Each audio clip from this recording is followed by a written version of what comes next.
Hello friend, आजिर episode रे आपण माने देखिबाकू पाइबे आउ गोटिए धमाकादार और मजादार सीन। हाँ दर्शक बंधु, आन्या अंश को कहिबो बापा आजी मु बहुत खुशी, आउ कहिबो मु एठी सबुदिन पाई रहिबिना बापा बोली।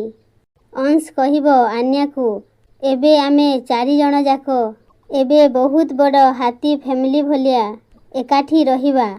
ठीक एही समय रे आद्या सेठाकू आसीजिबो।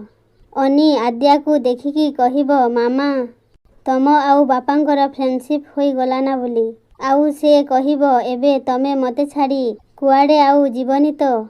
ता कथा सुनिकी आद्या किछि उत्तर देबो नाही। सतरे कोण आद्या एबे आगो कथा भूली जाईकी ता पिला दुईटीर खुशी पाई से आउ अंश एक होई जिबा कथा ना नुहे।